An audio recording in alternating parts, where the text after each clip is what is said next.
What's up guys, it's your boy Endymion here with another video. This time I want to talk about the new looter shooter Outriders, and after spending just over 100 hours in total on the game, I figured it's time to talk about what doesn't work for the game, and how developer People Can Fly can maybe tackle these issues in the hopefully near future.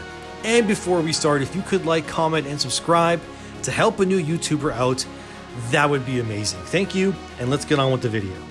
So, starting with number one is something I personally think needs to be helped, and that's the Devastator class. Simply put, the class is underpowered compared to other classes, especially in higher endgame tiers.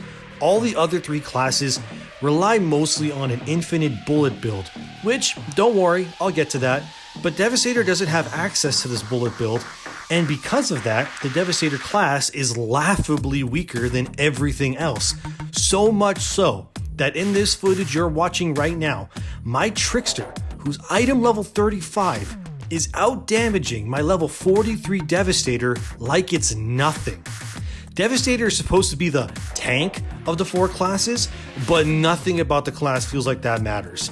Being a tank is cool, but in a game like Outriders, where speed and efficiency are the name of the endgame, being slow and damage absorbing means nothing, because for one, Devastators can't taunt or make enemies attack them over their teammates, as they lack any abilities or builds to do so, and two, Devastators lack any real offensive option that even remotely reaches the other three classes. My Devastator is the anomaly build, basically spamming earthquakes and impales, which is super fun to do, but it's still nowhere near as effective as infinite super ammo. Devastators need a buff, and they need it soon. Number two, as I said I would get to it, is the lack of good endgame builds that don't revolve around infinite ammo and the overall lack of diversity amongst the classes right now. Currently, if you're a Technomancer, Pyromancer, or Trickster, you're almost immediately pigeonholed into a twisted, blighted round or whatever build where you just basically stack firepower and hose everything down in front of you. Is it effective? Devastatingly so. But is it interesting from a gameplay perspective? I'd have to say no, not really. I find myself honestly zoning out playing my Trickster because there's not much to it. You just hold R2 down, spray and pray everything into non-existence, and pop a bubble and teleport here and there. The solution here is not that the infinite ammo builds need to be nerfed into oblivion, but instead that the other abilities and builds need to be seriously buffed in order to compete.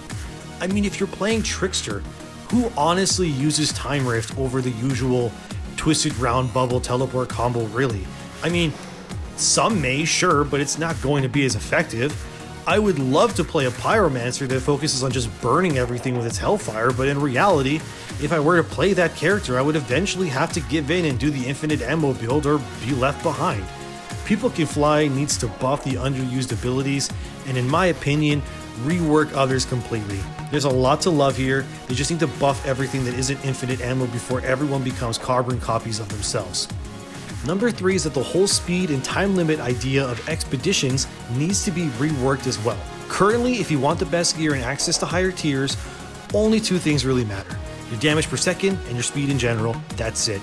And as someone who mains Devastator, let me tell you that it has become almost borderline impossible to even achieve gold on any expedition at my current level.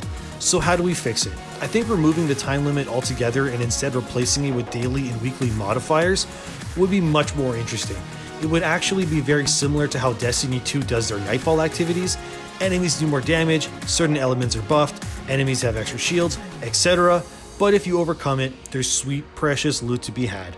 Making it time-based is what led to the player base embracing and abusing the infinite ammo builds to begin with. Why experiment with builds when it won't equal to better loot? So the time limit needs to go. On to number four. This one is pretty standard, I think for most games of its type, is that Outriders needs transmog. If you don't know what that is, basically we need to be able to look how we want, while also having the stats and builds that we want as well.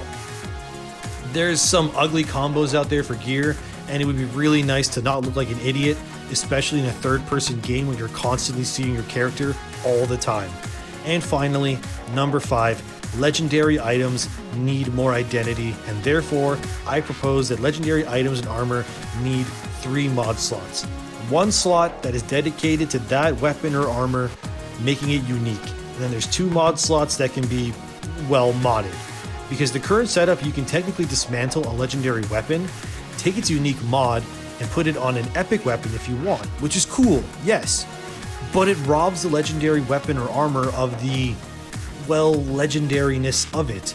By doing this, the weapons would feel more distinct and purposeful, and not be fodder to be dismantled, but instead items to be coveted. Maybe I'm wrong about this one, but as a Destiny vet, exotic weapons have their own identities, and I love that so much. So that's my reasoning here. Anyway, those are just some of the changes I would like to see for Outriders. Anything I left out, do you disagree? Let me know in the comments. And if you like this, please like, comment, and subscribe for more content like this one. Thanks, guys.